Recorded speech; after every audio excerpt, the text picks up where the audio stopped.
la ilaha illallah wahdahu la syarikalah wa asyhadu anna Muhammadan abduhu wa rasuluhu alladzi la nabiyya wa la rasula ba'dah.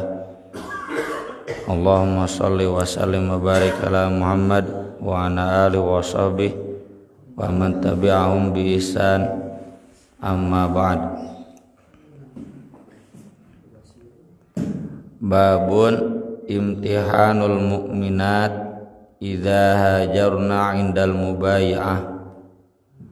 Imtihan, ujian untuk kaum mukminat apabila mereka hijrah ketika berbaiat.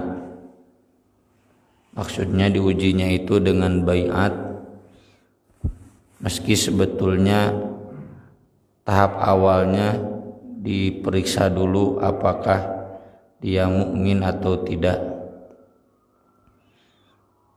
Ini kaitannya dengan bab yang kemarin adalah tentang bab baiat kaum perempuan. Jadi yang dibaiat bukan hanya kaum laki-laki tapi juga kaum perempuan.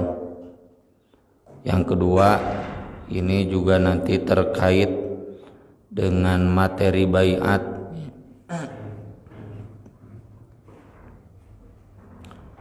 Materi baiat kemarin sudah dibahas. Yang pokok adalah baiat untuk tunduk dan patuh kepada imam dalam kondisi apapun, untuk tetap setia, untuk tetap menjaga persatuan. Kemudian nanti turunannya baiat siap berperang sampai mati tanpa kabur, dan baiat dalam syariat-syariat Allah sebagaimana akan dibahas di dalam kajian hadis ini terkait surat Al-Mumtahanah. Surat Al-Mumtahanah itu sendiri konteksnya turun ketika perjanjian Hudaybiyah.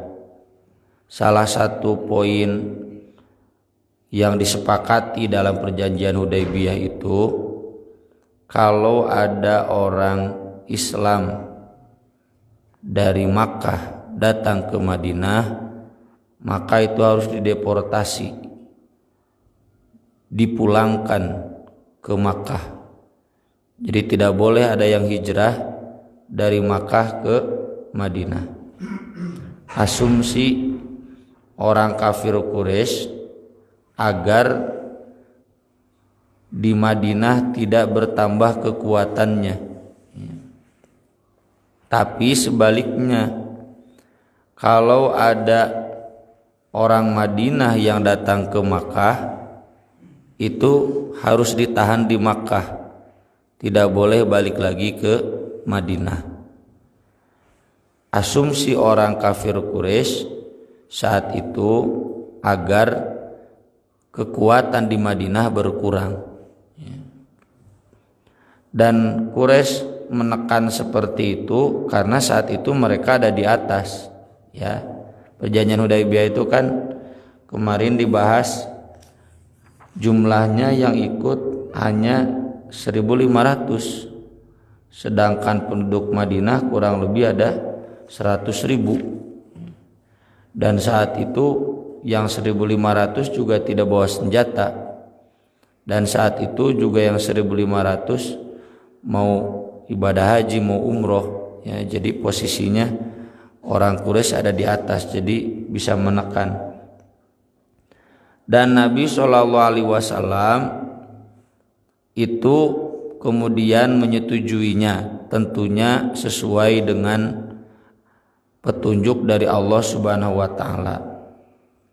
Meski sempat diprotes oleh sebagian sahabat termasuk Umar bin Khattab, Nabi tetap dalam pendiriannya bahwa perjanjian itu boleh dilakukan. Kalau asumsi orang Quraisy juga asumsi sahabat itu merugikan kaum muslimin, karena dengan sendirinya kekuatan di Madinah tidak akan bertambah, dan justru bahkan berkurang, tapi justru sebaliknya. Kata Allah, liyudkhilallahu fi rahmatihi may yasha, ya. Walaula rijalun mu'minun wa nisa'um mu'minat lam ta'lamuhum an tatu'um fatusibakum minhum ma'arratum bighairi ilm, ya.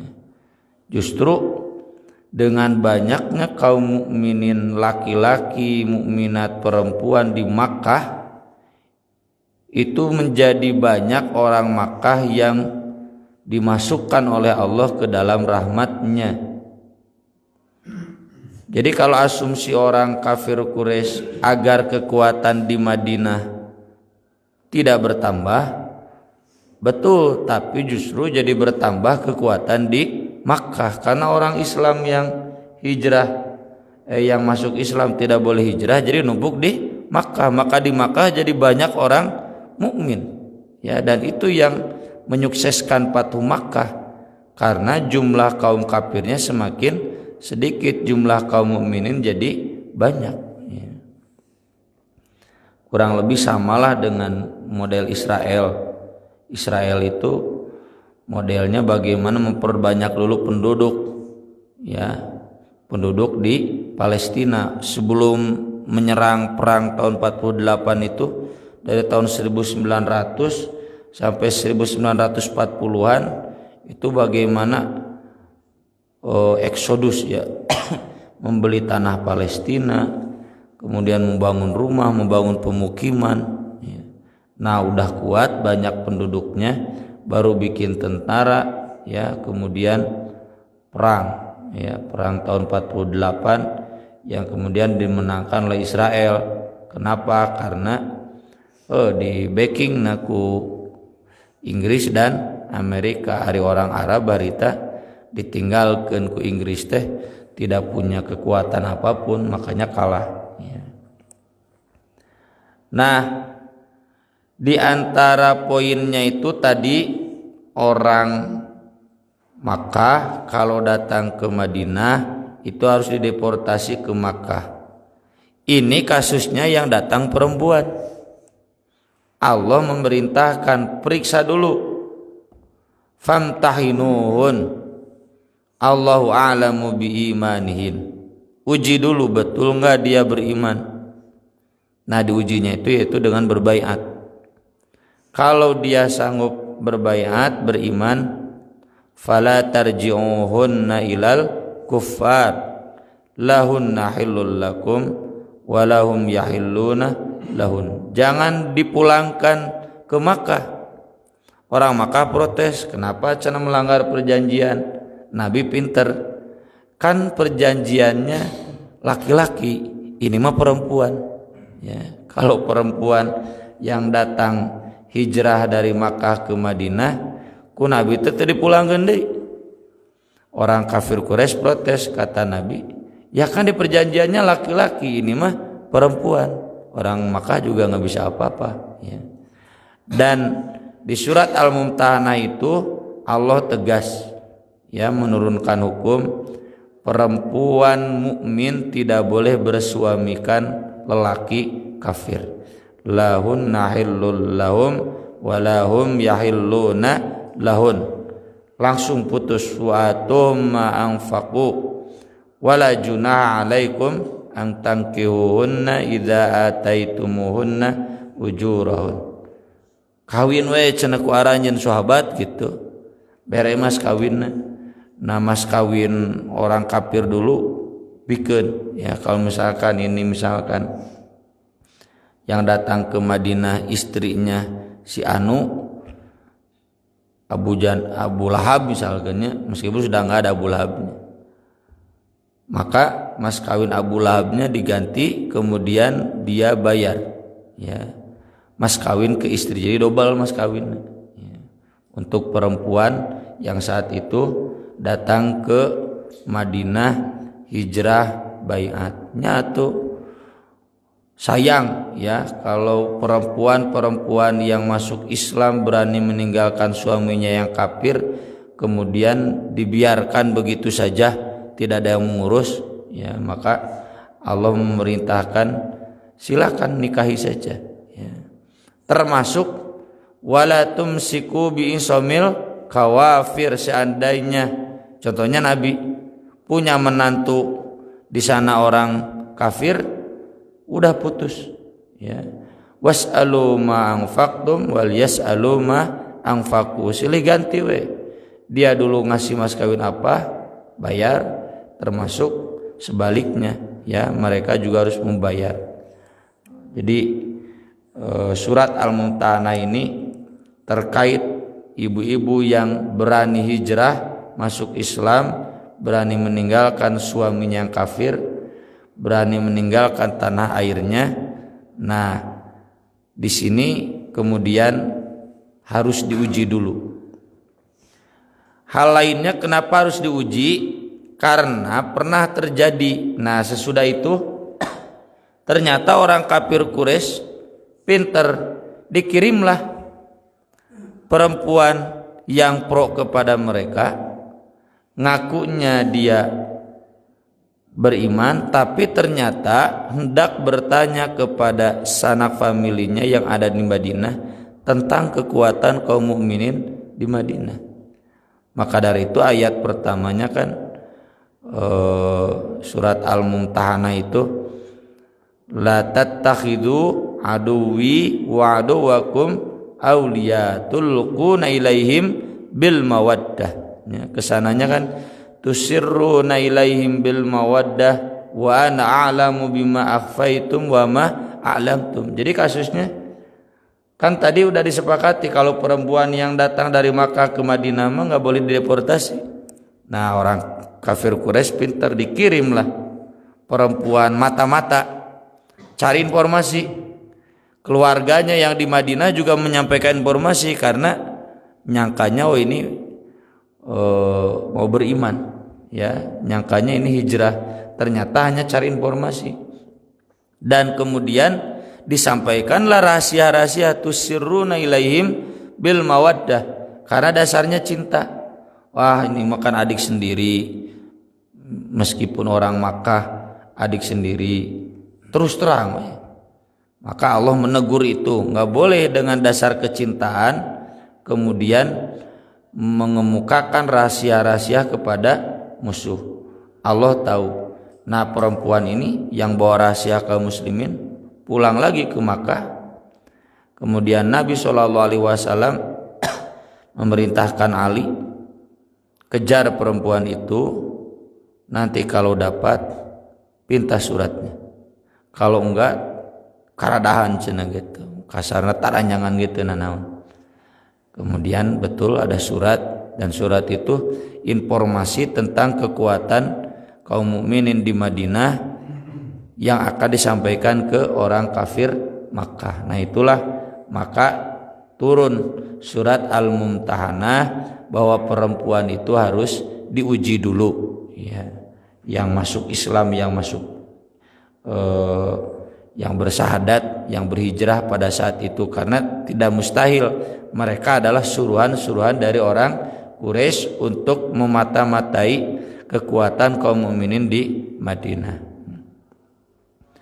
Hadisnya dari Aisyah radhiyallahu anha, zaujin Nabi sallallahu alaihi wasallam, qalat kanatil mu'minat, kaum mukminat, ibu-ibu, idza hajarna ila Rasulillah sallallahu alaihi wasallam, apabila mereka hijrah kepada Rasulullah sallallahu alaihi wasallam, yumtahanna, mereka diuji, ya.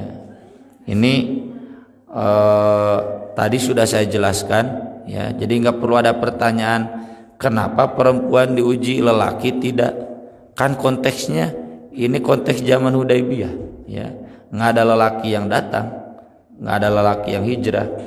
Kenapa harus diuji? Tidak dibiarkan saja, ya, karena dijadikan senjata oleh orang Quraisy untuk memata-matai kekuatan kaum mukminin di Madinah.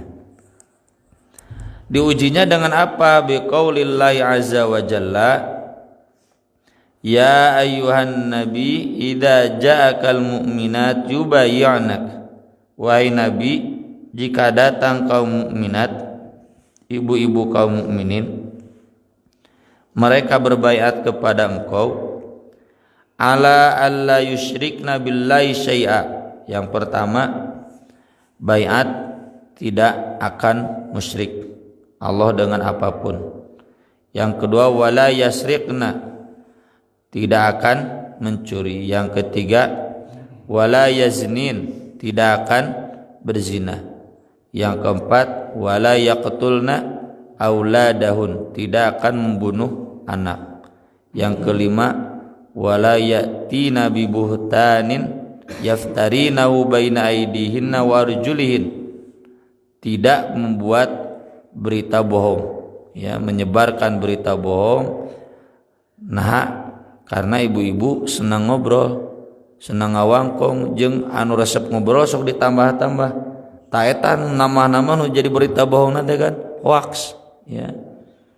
Seperti yang kita bahas di buletin edisi hari ini tentang vaksin COVID-19, wah hoax nangis dekat tulungan, ya. Nambah anu, kumaha teh biasa nu nararambahan teh. Meski bukan hanya ibu-ibu, ya. Wala ya'tina bi buhtanin yaftarinahu baina aidihinna wa arjulin. Yang keenam, wala ya'sinaka fi ma'ruf, tidak boleh maksiat dalam kebaikan. Kata Allah, fabayyihunna wastaghfir lahunnallah, silakan baiat oleh engkau mereka dan mohonkanlah ampunan. Ini adab yang berbaiat. Kalau sudah dibaiat, kemudian berdoa, didoakan mohon ampunan. Sampai akhir ayat sudah dibahas tadi, dibaca. Qalat Aisyah, kata Aisyah, faman aqarra bihadza minal mu'minat, siapa yang berikrar dengan baiat ini dari kaum mukminat, faqad aqarra bil mihnah, maka dia sudah berikrar dengan mihnah. Mihnah itu ujian, imtihan, maksudnya sudah teruji. Wa kana Rasulullah sallallahu alaihi wasallam idza aqrarna bidzalik min qaulihin, dan Rasul sallallahu alaihi wasallam apabila ibu-ibu itu sudah berikrar dengan baiat tersebut dari pernyataan mereka sendiri, ya. Jadi Nabi mungkin membacakan diikuti oleh ibu-ibu, atau ibu-ibunya langsung yang sudah hafal ayatnya berikrar otomatis, tidak usah dipandu. Qala lahunna Rasulullah sallallahu alaihi wasallam, Rasulullah sallallahu alaihi wasallam kemudian berkata kepada ibu-ibu itu, intaliqna faqad bayatukunna, silakan kalian bubar pulang, aku sudah membaiat kalian, ya. Ini termasuk, jadi kalau sudah dibaiat, wala ya'sinaka fi ma'ruf itu, dia kalau pulang ke Makkah nggak boleh menyebarkan informasi-informasi rahasia, ya. Kalau terbukti ya ada hukumannya, ya. Wala wallahi ma massat yadu Rasulillah sallallahu alaihi wasallam yada mura'atin qattu, tidak, demi Allah, tangan Rasulullah sallallahu alaihi wasallam tidak pernah menyentuh tangan perempuan sekalipun, tentunya dikecualikan istrinya, ya. Ghaira annahu yubayyihunna bil kalam, karena Nabi sallallahu alaihi wasallam membaiat ibu-ibu itu dengan perkataan, ya. Ini makanya di Persis Sri Islami, ya, Persis Sri itu dibaiatnya oleh Persis, ya, oleh Ustaz Aceng, ya, meskipun pimpinan pusat dibaiatnya oleh Ustaz Aceng, ya, karena yang membaiatnya laki-laki. Tapi meskipun dalam baiat itu, ya, kebiasaannya adalah dengan berjabat tangan, ya, itu tidak dilakukan oleh Nabi dengan kaum ibu-ibu. Kata Aisyah, nggak pernah Gak pernah di sini berarti gak boleh. Ya. Qalat Aisyah radhiyallahu anha, Aisyah radhiyallahu anha menegaskan lagi, wallahi ma akhadha Rasulullah sallallahu alaihi wasallam ala nisa'i qattu. Rasulullah sallallahu alaihi wasallam tidak pernah menyentuh, tidak pernah memegang perempuan sekalipun, illa bima amarahullahu azza wa jalla, kecuali yang telah diperintahkan oleh Allah azza wa jalla, maksudnya ke istrinya, ke anak kecil nggak apa-apa. Tapi kalau ke perempuan dewasa istilahnya ajnabiyah yang non muhrim ya nggak boleh. Wa ma massat kafu Rasulillah sallallahu alaihi wasallam kaffa imra'atin qattu. Tangan Rasulullah sallallahu alaihi wasallam tidak pernah berjabat tangan dengan tangan perempuan sekalipun. Wa kana yaqulu lahunna idza akhadha alaihin, dan beliau bersabda kepada ibu-ibu apabila sedang mengambil baiat kepada ibu-ibu, qad bay'atukunna kalaman, sungguh aku telah membaiat kalian secara lisan, teu sambil sasalaman. Ya. Ini dalil yang jelas ya bahwa perempuan dan laki-laki kalau sasalaman itu tidak boleh bersentuhan meski hanya ujung ke ujung. Ya. Mun dina lebaran pan sok sasalamannya. Ya. Sok ngararudag banyak ka urang teh urang kitu we atau gini aja langsung ya. Henteu sasalaman berjabat pangan diantelkeun keneh kehe teh ya. Antel gitu tah nya so aya apa nya kieu tapi antel gitu ya sama enggak boleh. Jadi pernyataan Aisyah tidak pernah Rasul menjabat tangan perempuan, tidak pernah Rasul memegang tangan perempuan, menunjukkan bahwa jika itu dilakukan berarti dosa. Ya, ini penegasan tidak boleh, maknanya bukan informasi, tidak boleh, nggak ada beritanya. Karena ini berawal dari berita bahwa Rasulullah pun memegang tangan perempuan ketika baiat. Maka Aisyah menyampaikan sebaliknya, nggak pernah, nggak boleh. Ya, maka dari itu, tapi bukan berarti kemudian lamun pantel otomatis batal, meski ini ada ikhtilaf ya antara mazhab Syafi'i dan mazhab lainnya. Cenah ada teu batal ieu berarti menang pantelnya doraka we anggar. Ya. Kalau disengaja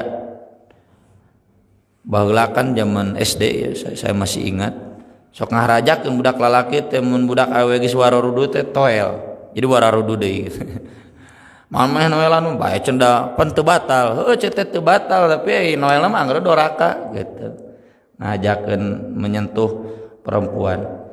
Nah, ini jadi dalil ya dalam bab baiat. Ini berarti materi baiat perempuan ini jadi materi baiat boleh ya. Bukan hanya baiat tunduk dan patuh siap mati, termasuk baiat dalam hal syariat. Karena baiatun nisa ini nanti kemudian Nabi berlakukan dalam baiat buat laki-laki. Ada di hadis Sahih Bukhari Kitabul Iman tentang baiat Nabi kepada kaum laki-laki. Ada yang menyebutkan baiat Aqobah, ada yang menyebut baiatun nisa, tapi yang paling kuat baiatun nisa karena materi baiatnya yang di hadis itu sama dengan yang ada di surat Al-Mumtahanah ini.